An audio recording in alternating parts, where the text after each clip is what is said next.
TET అభ్యర్థులకు టీషాట్ ప్రేక్షకులకు నమస్కారం. ఈరోజు మనం టెట్ పేపర్ 1లో భాగంగా ఈవీఎస్లోని విద్యా ప్రమాణాలు సిసిఈ గురించి చర్చించుకుందాం. ఒకసారి షెడ్యూల్ ఆఫ్ ఎగ్జామినేషన్ మీరు పరిశీలించినట్లయితే ఈ కింది విధంగా ఉంది. ఈవీఎస్లో 30 మల్టిపుల్ చాయిస్ క్వశ్చన్స్ ఇవ్వడం జరుగుతుంది. దాంట్లో కాంటెంట్కు 24, పెడగాకి 6 మార్కులు కేటాయించడం జరుగుతుంది. పెడగాగిలో ఉండేటువంటి 6 మార్కుల యొక్క సిలబస్ ఈ క్రింది విధంగా ఉంది. Concept and scope of environmental studies, aims and objectives of teaching environmental studies, academic standards of teaching EVS, relation to science and social studies, curriculum and it's transaction, learning environment, CCE అనేటువంటి 6 అంశాలను pedagogy కింద ఇవ్వడం జరిగింది. TET paper 1లో ఈ ఎపిసోడ్లో మనం ఈవీఎస్లోని విద్యా ప్రమాణాలు, నిర్మాణాత్మక మూల్యాంకనం, సంగ్రహణాత్మక మూల్యాంకనం గురించి తెలుసుకుందాం. గతంలో పేపర్ 1 టెట్లో పెడగాగి కింద అడిగినటువంటి ప్రశ్నలు కనుక మనం పరిశీలించినట్లయితే బోధనాభ్యసన ప్రక్రియలో ఇది గుణాత్మక మరియు పరిమాణాత్మక ఫలితాలను వివరణలు ఇస్తుంది. మనం కనుక జవాబులను పరిశీలించినట్లయితే పరీక్షా విధానం, మాపనం, మూల్యాంకనం, పరీక్ష. అయితే గుణాత్మక మరియు పరిమాణాత్మక ఫలితాలను ఇచ్చేది మూల్యాంకనం. మూల్యాంకనం అనేది ఈ ప్రశ్నకు జవాబు. ఏపీ టెట్ జనవరి 2012లో అడిగినటువంటి ఈ ప్రశ్నను పరిశీలించినట్లయితే తరగతుల వారీగా మూల్యాంకనం చేయడానికి ఉపయోగించే పద్ధతి నిర్మాణాత్మక మూల్యాంకనం, సంగ్రహణాత్మక మూల్యాంకనం, లోప నిర్ధారణ మూల్యాంకనం, గ్రేడింగ్ మూల్యాంకనం. ఈ ప్రశ్నకు జవాబు సంగ్రహణాత్మక మూల్యాంకనం. టీఎస్ టెట్ 2016లో అడిగినటువంటి ప్రశ్నను కనుక గమనించినట్లయితే నూతన విజ్ఞాన శాస్త్ర పాఠ్యపుస్తకాల ప్రకారం క్రింది వానిలో ఏది సైన్స్కు సంబంధించిన విద్యా ప్రమాణం కాదు? ప్రశ్నించడం, ప్రయోగాలు చేయడం, నమూనాలు చేయడం ద్వారా భావప్రసారం చేయడం, హస్తలాఘవం చేయడం. హస్తలాఘవం చేయడం అనేటువంటిది అకాడమిక్ స్టాండర్డ్స్లో లేదు, కాబట్టి ఇది విద్యా ప్రమాణం కాదు. కాబట్టి ఈ ప్రశ్నకు జవాబు హస్తలాఘవం. టీఎస్ టెట్ 2016లో ఇచ్చినటువంటి ప్రశ్నను పరిశీలించినట్లయితే క్రింది వానిలో ఏది నిర్మాణాత్మక మూల్యాంకనం యొక్క ముఖ్య ఉద్దేశం కాదు? ఇక్కడ నెగిటివ్ ఇవ్వడం జరిగింది. క్రింది వానిలో ఏది నిర్మాణాత్మక మూల్యాంకనం యొక్క ముఖ్య ఉద్దేశం కాదు అనేటువంటి ప్రశ్న ఇవ్వడం జరిగింది.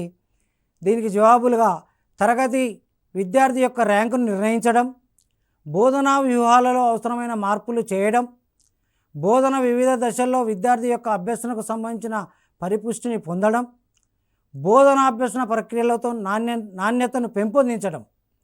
అయితే నిర్మాణాత్మక మూల్యాంకనం యొక్క ముఖ్య ఉద్దేశము ర్యాంకు నిర్ణయించడము కాదు. బోధనాభ్యసన విధానంలో ఎల్లప్పుడూ దీనిపై దృష్టి కేంద్రీకరించాలి. పాఠశాల కేంద్రంగా, సబ్జెక్టు కేంద్రంగా, ఉపాధ్యాయ కేంద్రంగా, విద్యార్థి కేంద్రంగా. బోధనాభ్యసన విద్యా విధానము అనేటువంటిది ఎల్లప్పుడూ విద్యార్థి కేంద్రీకృతంగానే ఉండాలి. కాబట్టి ఈ ప్రశ్నకు జవాబు విద్యార్థి కేంద్రంగా. టీఎస్ టెట్ 2017లో అడిగినటువంటి ప్రశ్న నిర్మాణాత్మక మూల్యాంకనం జరిపే సమయం బోధనను ప్రారంభించటకు ముందు, బోధన జరుగుతున్న క్రమంలో, టర్మ్ పూర్తయిన తర్వాత, కోర్సులో చేర్చుకునే ముందు. నిర్మాణాత్మక మూల్యాంకనం అనేటువంటిది బోధన జరుగుతున్న క్రమంలో మనం చేస్తూ ఉంటాం, ఫార్మేటివ్ అసెస్మెంట్ అనేటువంటిది. కాబట్టి జవాబు బోధన జరుగుతున్న క్రమంలో. మన తెలంగాణలో నిరంతర సమగ్ర మూల్యాంకనం సిసిఈ పద్ధతిని ఉపయోగిస్తున్నాం. సిసిఈ అంటే ఏమిటి? కంటిన్యూయస్, నిరంతర. అంటే పిల్లల ప్రగతిని ఒక సంఘటనకో ఒక సందర్భానికో పరిమితం చేయకుండా ఎల్లప్పుడూ పరిశీలించటం. నిరంతరము అంటే విద్యార్థిని తరగతి గదిలోనే కాకుండా తరగతి బయట కూడా, అంటే ప్రయోగశాలలో, ఆట స్థలంలో, తర్వాత ఉపాధ్యాయులు సంచరించే ప్రదేశాల్లో కూడా విద్యార్థిని నిరంతరం పరిశీలించడం అని అర్థం.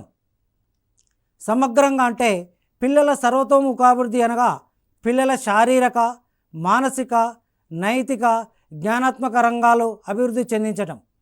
అంటే పిల్లల యొక్క శారీరక, మానసిక, నైతిక, జ్ఞానాత్మక రంగాల్లో అభివృద్ధిలో చేయించడం అంటే సమగ్రంగా విద్యార్థిని అభివృద్ధి చెందించడం అనేటువంటిది సమగ్రత అనేటువంటిది దానికి అర్థంగా మనం చెప్పుకోవచ్చు. ఎందుకంటే ప్రస్తుత విద్యా విధానం మొత్తం కూడా మనం మానసిక జ్ఞాన రంగానికి మాత్రమే ఎక్కువ ప్రాధాన్యత ఇస్తున్నాం. కానీ శారీరక, నైతిక, ఉద్వేగాత్మక, భాషాత్మక నైపుణ్యాలకు కూడా మనం అన్ని అవకాశాలను కల్పించాలి. అందుకే దీన్ని కాంప్రహెన్సివ్ అని అనడం జరిగింది. మూల్యాంకనం అంటే విద్యార్థులు విద్యా ప్రమాణాలను ఆశించిన మేరకు పొందారా లేదా, విద్యార్థులు అభ్యసన లక్ష్యాలు సాధించారా లేదా, విద్యార్థులు విద్యా లక్ష్యాలను సాధించాలా లేదా అనేది తెలుసుకోవడానికి ఉపయోగపడుతుంది. పిల్లల జ్ఞానాత్మక, మానసిక, చలనాత్మక, భావావేశ నైపుణ్యాల్లో వచ్చిన మార్పులను ఒక ప్రామాణికంగా తెలుసుకోవడం కోసం మనం మూల్యాంకనం చేస్తాం. సిసిఈ నేపథ్యం. భారత రాజ్యాంగంలోని 86వ రాజ్యాంగ యాక్ట్ 2002 ద్వారా చేర్చబడిన ఆర్టికల్ 21A ప్రకారం విద్య ఒక ప్రాథమిక హక్కు. దీని ప్రకారం 6 నుండి 14 సంవత్సరాల వయసు గల పిల్లలంతా నాణ్యమైన విద్యను పొందాలి అని రాజ్యాంగం సూచిస్తుంది. విద్యా హక్కు చట్టం 2009, రాష్ట్ర విద్యా ప్రణాళికా పరిధిపత్రం 2011 సూచనల మేరకు 1 నుండి 8 తరగతులకు, అంటే మనం 1 నుండి 8 తరగతులను ఎలిమెంటరీ విద్యా విధానం అంటాం, నిరంతర సమగ్ర మూల్యాంకన అమలుకు జీవో 60ని తీసుకురావడం జరిగింది. 9, 10 తరగతుల్లో పరీక్షల సంస్కరణల అమలుకు జీవో 17ను, జీవో 2లను తెలంగాణ రాష్ట్ర ప్రభుత్వం జారీ చేసింది. ఈ ఉత్తర్వుల మేరకు మనం 1 నుండి 10 తరగతులకు నిర్మాణాత్మక, సంగ్రహణాత్మక మూల్యాంకనాల్ని అమలు చేస్తున్నాం. నేషనల్ కరికులం ఫ్రేమ్వర్క్ 2005 మౌలిక సూత్రాలు ఏంటంటే బడి బయట జీవనానికి జ్ఞానాన్ని అనుసంధానం చేయటం.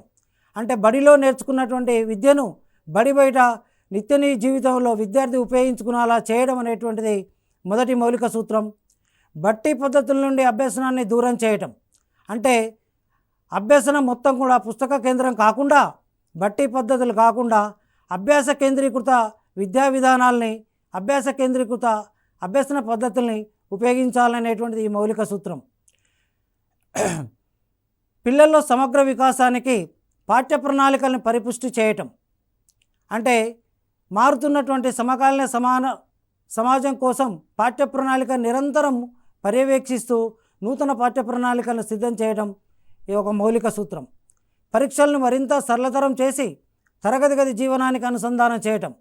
అంటే మూల్యాంకనాన్ని సరళతరం చేసి తరగతి గదిలో, తరగతి గది బయట విద్యార్థిని మూల్యాంకనం చేయటం అనేటువంటిది ఈ మౌలిక సూత్రం యొక్క ఉద్దేశం.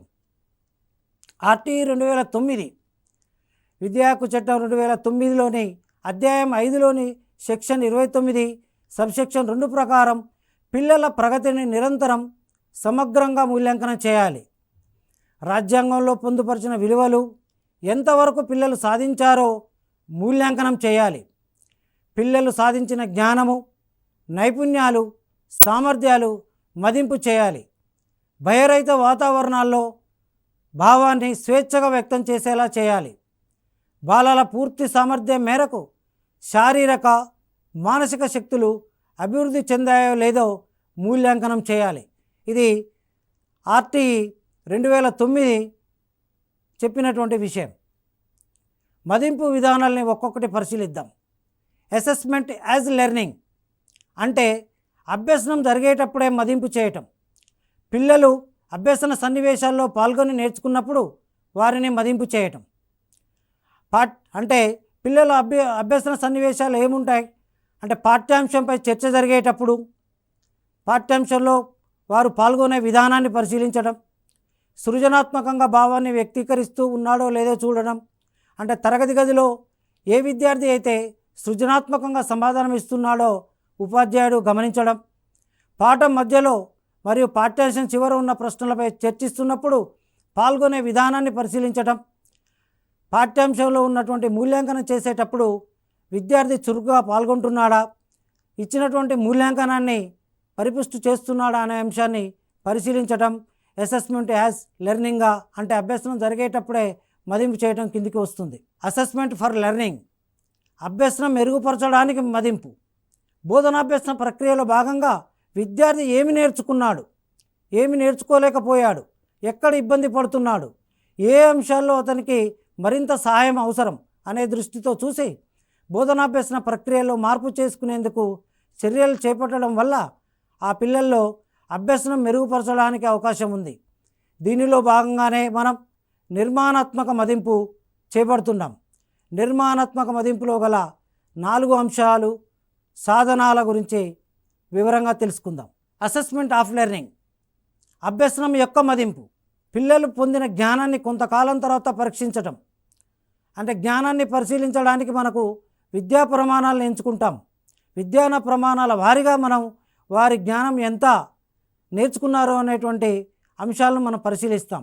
దీనినే మనం సమ్మేటివ్ అసెస్మెంట్, సంగ్రహణాత్మక మూల్యాంకనం లేదా మదింపు అంటాం.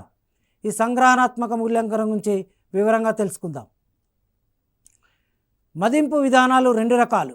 ఒకటి నిర్మాణాత్మక మదింపు, 2 సంగ్రహణాత్మక మదింపు. నిర్మాణాత్మక మదింపు బోధనాభ్యసన ప్రక్రియ జరుగుతున్నప్పుడే మనం ఈ నిర్మాణాత్మక మదింపును చేస్తాం. సంగ్రహణాత్మక మదింపు బోధనాభ్యసన ప్రక్రియ పూర్తయిన తర్వాత ఈ సంగ్రహణాత్మక మదింపును చేస్తాం. నిర్మాణాత్మక మదింపులోని అంశాలు. ఈ అంశాల ద్వారా మనం నిర్మాణాత్మక మదింపును విద్యార్థి యొక్క ఏం నేర్చుకున్నాడు అనేటువంటి అంశాలను మనం మదింపు చేస్తాం. వాటిలో మొదటిది చిల్డ్రన్ పార్టిసిపేషన్, పిల్లల భాగస్వామ్యము, ప్రతిస్పందనలు. తరగతి గదిలో బోధనాభ్యసన ప్రక్రియ జరుగుతున్నప్పుడు పిల్లవాళ్ళు ఏ విధంగా ప్రతిస్పందిస్తున్నారు, ఏ విధంగా భాగస్వామ్యం అవుతున్నారు, వాళ్ళు స్తబ్దంగా ఉంటున్నారా, బోధనాభ్యసన ప్రక్రియలో వాళ్ళు పాల్గొంటున్నారా లేదా అనే అంశం పరిశీలించడానికి చిల్డ్రన్ పార్టిసిపేషన్ అనేటువంటిది నిర్మాణాత్మక మదింపులో ఒక సాధనంగా తీసుకోవడం జరిగింది. రెండవ అంశము రాత అంశాలు. పిల్లలు బోధనాభ్యసన ప్రక్రియ జరుగుతున్నప్పుడు ఏం రాసుకుంటున్నారు, హోంవర్క్ సరిగా రాస్తున్నారా లేదా, క్లాస్ వర్క్ సరిగా రాస్తున్నారా లేదా, వారి యొక్క రాత నైపుణ్యం ఏ విధంగా ఉంది అనే అంశాన్ని పరిశీలించడం కోసం ఈ సాధనాన్ని ఉపయోగిస్తాం. ప్రాజెక్టు పని. తరగతి గదిలో వచ్చినటువంటి పాఠ్య ప్రణాళిక అనుగుణంగా, పాఠ్య పథకం అనుగుణంగా విద్యార్థులకు ప్రాజెక్టు పనిని కేటాయించడం జరుగుతుంది. ఆ ప్రాజెక్టు పనిని విద్యార్థి ఏ మేరకు సాధించాడు, ప్రాజెక్టులో ఎలా ఇన్వాల్వ్ అయ్యాడు అనే అంశం తెలుసుకోవడానికి ఈ సాధనాన్ని నిర్మాణాత్మక మదింపులో మనం ఉపయోగిస్తాం. లఘు పరీక్ష, స్లిప్ టెస్ట్ అనేటువంటిది. అంటే విద్యార్థులకు తరగతి గదిలో అయినటువంటి బోధనాంశాలను వారికి ఏ మేరకు వారి యొక్క విద్యా ప్రమాణాల వారిగా సాధించారా లేదో తెలుసుకోవడానికి ఒక లఘు పరీక్షను మనం విద్యార్థులకు పెట్టడం జరుగుతుంది. ఆ లఘు పరీక్ష ద్వారా వారు బోధనాభ్యసన ఏ విధంగా నేర్చుకున్నారో తెలుసుకోవడానికి అవకాశం కలుగుతుంది. సాధనాలకు కేటాయించినటువంటి మార్కులు. చిల్డ్రన్ పార్టిసిపేషన్, పిల్లల భాగస్వామ్య ప్రతిస్పందనలకు 10 మార్కులు కేటాయించడం జరుగుతుంది. రాత అంశాలకు 10 మార్కులు కేటాయించడం జరుగుతుంది. ప్రాజెక్టు పనికి 10 మార్కులు కేటాయించడం జరుగుతుంది. లఘు పరీక్షకు 20 మార్కులు. మొత్తం 50 మార్కులకు నిర్మాణాత్మక మదింపును మనం చేస్తాం. పరిసరాల విజ్ఞానము, ప్రశ్నల వారీగా భారత్వం. విద్యా ప్రమాణాలు వారీగా మనం ప్రశ్నలకు ఈ విధమైనటువంటి భారత్వాన్ని ఇస్తాం. విషయావగాహనకు 40%, ప్రశ్నించడం పరికల్పనలు చేయడం 10%, ప్రయోగాలు క్షేత్ర పరిశీలనలకు 10%, సమాచార నైపుణ్యాలు ప్రాజెక్టు పనులకు 20%, పట నైపుణ్యాలు బొమ్మలు గీయటం, నమూనాలు చేయటం ద్వారా భావ ప్రసారం కలిగించడంలో దానికి 10%, ప్రశంస విలువలు, జీవ వైవిధ్యం పట్ల స్పృహ కలిగి ఉండడం అనే అంశానికి అనే విద్యా ప్రమాణానికి 10% మార్కులు కేటాయించడం జరిగింది. ఒక్కసారి పరిసరాల విజ్ఞానము 3, 4, 5 తరగతులది గమనించినట్లయితే ఫార్మేటివ్, సమ్మేటివ్ అంశాల్లో ఉన్న విద్యా ప్రమాణాలకు కేటాయించినటువంటి ఒక భారత్వాన్ని మనం ఈ విధంగా పరిశీలించవచ్చు. సమ్మేటివ్ అసెస్మెంట్కి కేటాయించిన భారత్వం. విషయ అవగాహనానికి 40%, ప్రశ్నించడం పరికల్పనలు చేయడానికి 10%, ప్రయోగాలు చేయడానికి 10%, సమాచార నైపుణ్యాలకు 20%, పట నైపుణ్యాలు బొమ్మలు గీయడానికి 10%, ప్రశంసలు విలువలకు 10%. అదేవిధంగా ఫార్మేటివ్ అసెస్మెంట్ కనుక మనం గమనించినట్లయితే పిల్లల భాగస్వామ్యం ప్రతిస్పందనలకు 20%, రాతాంశాలకు 20%, ఫార్మేటివ్ అసెస్మెంట్లో ప్రాజెక్టు పనులకు 20%, లఘు పరీక్షకు 40%, మొత్తం 100% వెయిటేజ్.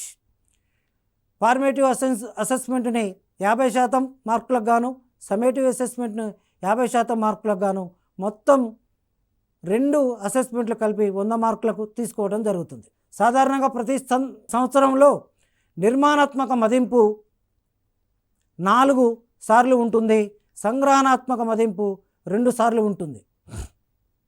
ఈ కరోనా సంవత్సరంలో నిర్మాణాత్మక మదింపును 2 సార్లకే కుదించడం జరిగింది. సంగ్రహణాత్మక మదింపు విద్యా ప్రమాణాల ఆధారంగా చేసేటువంటి అంశం. రాత పరీక్ష, అంత్య పరీక్ష, సామర్థ్య ఆధారిత పరీక్ష, పూర్తి పాఠ్యాంశాలపై పరీక్ష. సంగ్రహణాత్మక మదింపును ఈ క్రింది ప్రమాణాల ద్వారా మనం మదింపు చేస్తాం. సంగ్రహణాత్మక మదింపు విద్యా ప్రమాణాల ఆధారంగా చేసే మదింపు. విషయ అవగాహన ఈవీఎస్లో ఈ క్రింది విద్యా ప్రమాణాలు ఉంటాయి. విషయ అవగాహన, ప్రశ్నించడం పరికల్పనలు చేయడం, ప్రయోగాలు క్షేత్ర పరిశీలనలు, సమాచార నైపుణ్యాలు ప్రాజెక్టు పనులు, పట నైపుణ్యాలు, బొమ్మలు గీయడం, నమూనాలు తయారు చేయడం ద్వారా భావప్రసారం, ప్రశంస విలువలు, జీవ వైవిధ్యం పట్ల స్పృహ కలిగి ఉండడం. విద్యా ప్రమాణాల ఆధారంగా ఈ కింది భారత్వాన్ని మనం చూడవచ్చు. విషయ అవగాహనకు 40%, ప్రశ్నలు అడగడం పరికల్పనలు చేయడం 10%, ప్రయోగాలు క్షేత్ర పరిశీలనలకు 10%, సమాచార నైపుణ్యము ప్రాజెక్టు పనులకు 20%, బొమ్మలు గీయడం నమూనాలు తయారు చేయడం 10%, విలువలు ప్రశంస జీవ వైవిధ్యానికి 10%. ప్రశ్నల రకాలు, మార్కులు. ఈవీఎస్లో లక్ష్యాత్మక ప్రశ్నలు 1 మార్కు ప్రశ్నలు అంటాం వీటిని. సంక్షిప్త ప్రశ్నలు 1 మార్కు కేటాయించడం జరుగుతుంది. స్వల్ప సమాధాన ప్రశ్నలు 3 మార్కులు ప్లస్ 2 మార్కులు కేటాయించడం జరుగుతుంది. వ్యాసరూప ప్రశ్నలకు 5 మార్కులకు కేటాయించడం జరుగుతుంది. విషయ అవగాహన. విషయ అవగాహనలో ఈ క్రింది లెర్నింగ్ ఇండికేటర్స్ ఉండడం జరిగింది. వివరించడం, వర్గీకరించడం, విశ్లేషించడం, ఉదాహరణలు ఇవ్వడం, కారణాలు చెప్పడం, మానసిక చిత్రాలు ఏర్పరచడం. విద్యార్థి ఒక అంశాన్ని వివరిస్తే ఆ విషయం పట్ల విద్యార్థికి అవగాహన ఉందని చెప్పవచ్చు. విద్యార్థి ఒక అంశాన్ని వర్గీకరించడం అంటే క్లాసిఫికేషన్ చేయడం చేస్తే ఒక అంశాన్ని మొక్కలు జంతువుల మధ్య భేదాలు తెలపడం లేదా వర్గీకరణ చేయటం లేదా జంతు వర్గీకరణ చేయటం లాంటివి చేస్తే ఆ విషయం పట్ల విద్యార్థికి అవగాహన ఉందని చెప్పడం. ఉదాహరణలు ఇవ్వడం, కారణాలు చెప్పడం, ఇచ్చినటువంటి అంశానికి కారణాలు చెప్పడం, ఇచ్చినటువంటి అంశానికి ఉదాహరణలు ఇవ్వడం లాంటివి చేస్తే ఆ విషయం పట్ల విద్యార్థికి అవగాహన ఉందని చెప్పవచ్చు. మానసిక చిత్రాలు ఏర్పడడం, విద్యార్థి తను గమనించినటువంటి అంశాలు, ప్రత్యక్షం చేసినటువంటి అంశాలను మానసిక చిత్రాలుగా ఏర్పరచుకుంటే ఆ విద్యార్థికి ఆ విషయం పట్ల అవగాహన ఉందని మనం చెప్పవచ్చు. ప్రశ్నలు అడగడం, పరికల్పనలు చేయడం, విషయం అర్థం కావడానికి ప్రశ్నించడం. విద్యార్థులు విషయాన్ని అర్థం చేసుకోవడానికి ఉపాధ్యాయుని ప్రశ్నలు అడగడం, ఈ యొక్క ప్రశ్నలు అడగడం చేస్తారు. సందేహ నివృత్తి కోసం ప్రశ్నించడం, చర్చలో పాల్గొనడానికి ప్రశ్నించడం, ప్రయోగాలు పరిశీలన చేసేటప్పుడు ప్రశ్నించడం, ఫలితాలను గురించి ముందుగా ఊహించడం, పరికల్పనలు చేయటం. అంటే ఏదైనా ప్రయోగం చేస్తున్నప్పుడు రాబోయే ఫలితాన్ని ముందే ఊహించి చెప్పడం, టెంటేటివ్ సొల్యూషన్స్ అంటాం. దీన్నే మనం పరికల్పనలు చేసి ఆ పరికల్పనలను రుజువు చేసేందుకు మనం ప్రయోగాలు చేస్తూ ఉంటాం. ప్రయోగాలు మరియు క్షేత్ర పరిశీలన. ఒక ప్రయోగం చేయడానికి తగిన ప్రణాళికలను సిద్ధం చేయటం అంటే ఒక ప్రయోగం చేయడానికి ముందు ఆ ప్రయోగానికి అవసరమైనటువంటి సంబంధిత సామాగ్రిని సమకూర్చుకొని ఒకసారి మనం ప్రయోగాన్ని ముందుగానే నిర్వహించుకొని మరియు ప్రయోగాల్ని తరగతి గదిలో నిర్వహించాల్సి ఉంటుంది. ప్రయోగం చేయగలగడం, పరికరాలను అమర్చుకోగలగడం, తగిన జాగ్రత్తలు తీసుకోవడం. ప్రయోగం చేసేటప్పుడు పరికరాలను అమర్చడం, పరికరాలను తగిన జాగ్రత్తతో ఉపయోగించడం, ద్రావణాలు అట్లాంటివి ఉన్నప్పుడు అవి చాలా జాగ్రత్తగా ఉపయోగించుకుంటూ మనం ప్రయోగం నిర్వహించాల్సి ఉంటుంది. క్షేత్ర పరిశీలనలో పాల్గొనడం అంటే మన చుట్టూ ఉన్నటువంటి ఏదైనా అంశాన్ని గురించి నేర్చుకోవాల్సి వచ్చినప్పుడు మనం క్షేత్ర పరిశీలన చేయాల్సి వస్తుంది. అంటే దగ్గరలో ఉన్నటువంటి ఫ్యాక్టరీని సందర్శించడం కానీ, జంతు ప్రదర్శనశాలను సందర్శించడం కానీ, ఏదైనటువంటి మన దగ్గరలో ఉన్నటువంటి ఏదైనా మన విద్యా బోధనాభ్యసన ప్రక్రియకు ఉపయోగపడేటువంటి క్షేత్ర పరిశీలన చేసినప్పుడు దాంట్లో పాల్గొని విద్యార్థులు అక్కడ విషయాలను నమోదు చేసుకునే విధంగా ఉపాధ్యాయుడు వారికి మార్గదర్శకత్వం వహించాలి. దానిలో క్షేత్ర పరిశీలన నివేదికలు తయారు చేయటం, ఆ ఉపాధ్యాయుడి మార్గదర్శకత్వంలో విద్యార్థులు క్షేత్ర పర్యటనలో నేర్చుకున్నటువంటి బోధనాభ్యాసాన్ని ఒక పట్టికల రూపంలో కానీ, ఒక నివేదిక రిపోర్ట్ రూపంలో సబ్మిట్ చేసే విధంగా చూడాల్సినటువంటి అవసరం ఉంది. సమాచార సేకరణ నైపుణ్యం ప్రాజెక్టు. సమాచారాన్ని సేకరించడం అంటే బోధనాభ్యసన ప్రక్రియకు సంబంధించినటువంటి సమాచారాన్ని సేకరించడం. అంటే బోధనాభ్యసన ప్రక్రియలో ఏవైతే బోధనా నమూనాలు కానీ, బోధనా వనరులు కానీ, బోధనాభ్యసన సామాగ్రి ఏదైతే ఉందో దాన్ని మనం సేకరించి పెట్టుకోవడం, సేకరించిన సమాచారాన్ని విశ్లేషించటం. అంటే ప్రస్తుత పాఠ్యాంశానికి ఆ సేకరించిన సమాచారం సరిపోతుందా లేదా అనేటువంటిది విశ్లేషించుకుంటాం. ప్రాజెక్టును నిర్వహించటం, సమాచారం ఆధారంగా మనం ఎన్నుకున్న ప్రాజెక్టును నిర్వహిస్తాం. ప్రాజెక్టు పైన ఒక నివేదికను సిద్ధం చేయటం, ప్రాజెక్టు నిర్వహించిన తర్వాత ప్రాజెక్టు అంశాలను ఒక పూర్తి స్థాయిలో ఒక నివేదిక రూపంలో సిద్ధం చేసి మనం సమర్పిస్తాం. బృంద సభ్యులతో సమన్వయం చేయటం. ప్రాజెక్టు కనుక మనం జట్టులకు అంటే వివిధ విద్యార్థులను జట్లుగా చేసి జట్లలో ప్రాజెక్టులు ఇచ్చినట్లయితే ఆ ప్రాజెక్టులో వచ్చినటువంటి వివిధ జట్లలో వచ్చినటువంటి సమాచారాన్ని మొత్తం మనం క్రోడీకరించి సభ్యుల మధ్య సమన్వయపరిచి నివేదిక రూపంలో పొందుపరచాల్సినటువంటి అవసరం ఉంది. బొమ్మలు గీయడం, నమూనాలు తయారు చేయడం ద్వారా భావప్రసారం. బొమ్మలు గీయడం అంటే విద్యార్థి పుస్తకంలో ఉన్నటువంటి అంటే 3 జామితీయ ఉన్నటువంటి బొమ్మలను 2 డైమెన్షనల్గా గీయటం నేర్పేటువంటి విధానం మనం ఉపాధ్యాయుడు వారికి గైడ్ చేయాల్సిన అవసరం ఉంది. బొమ్మలు గీసిన తర్వాత దాంట్లో భాగాలు గుర్తించడం, గుర్తించబడినటువంటి భాగం పేరు చెప్పడం, భాగం చేసేటువంటి పనిని దాని యొక్క విధిని చెప్పడం, గుర్తించబడిన భాగంలో యొక్క వివరణ చెప్పడం. ఇవన్నీ కూడా బొమ్మలు గీయడం, నమూనాలు తయారు చేయడం ద్వారా భావప్రసారం అనేటువంటి విద్యా ప్రమాణం ద్వారా విద్యార్థుల్లో మనం పాదుకొల్పవచ్చు. ప్రశంసా విలువలు, జీవ వైవిధ్యం పట్ల స్పృహ, అభినందన విలువలు. విద్యార్థి శాస్త్రవేత్తలు చేసినటువంటి కృషిని అభినందించేలా చేయడం, అదేవిధంగా విజ్ఞాన శాస్త్రం పఠించడం వల్ల ఏ విలువలైతే పాదుకొల్పబడతాయో ఆ విలువలు విద్యార్థిలో వచ్చే విధంగా ఉపాధ్యాయుడు ఒక సౌలభ్యకర్తగా వారికి ఉండాల్సిన అవసరం ఉంది. విద్యార్థుల్లో పోటీతత్వం పెంచడం. విద్యార్థుల్లో మారుతున్నటువంటి సమాజ పరిస్థితులకు అనుగుణంగా ఈ పోటీ ప్రపంచంలో విద్యార్థుల మధ్య ఒక సుహృద్భావ పోటీ వాతావరణాన్ని పెంచాల్సినటువంటి అవసరం ఉంది. నినాదాలు తయారీ అంటే విద్యార్థులు స్వయం సిద్ధంగా ఎన్విరాన్మెంటల్ డేకి సంబంధించింది కానీ కావచ్చు, పాపులేషన్ డేకి సంబంధించింది కావచ్చు, వైజ్ఞానిక దినోత్సవాలకు సంబంధించినటువంటి కావచ్చు, నినాదాలు తయారు చేసేలా విద్యార్థుల్ని ప్రేరేపించాలి. దానికి తగ్గ సలహాలు సూచనలు ఉపాధ్యాయుడు అందించాల్సిన అవసరం ఉంది. చివరిగా మూల్యాంకనం అనేటువంటిది సింపుల్గా, అన్నోటీస్డ్గా, రెగ్యులర్గా, యాక్టివిటీ బేస్డ్గా ఉండాలి. మూల్యాంకనం అనేటువంటిది చాలా సింపుల్గా ఉండాల్సిన అవసరం ఉంది. మూల్యాంకనం నిరంతరం జరగాలి, రెగ్యులర్గా జరగాలి. యాక్టివిటీ బేస్డ్గా కృత్యాధారంగా మూల్యాంకనం జరగాల్సినటువంటి అవసరం ఉంది. ఈ ఎపిసోడ్లో మనం ఎన్విరాన్మెంటల్ స్టడీస్కి సంబంధించిన విద్యా ప్రమాణాలు, నిర్మాణాత్మక మూల్యాంకనం, సంగ్రహణాత్మక మూల్యాంకనం గురించి వివరంగా తెలుసుకున్నాం. మరొక అంశంతో మళ్ళీ కలుద్దాం. నమస్కారం.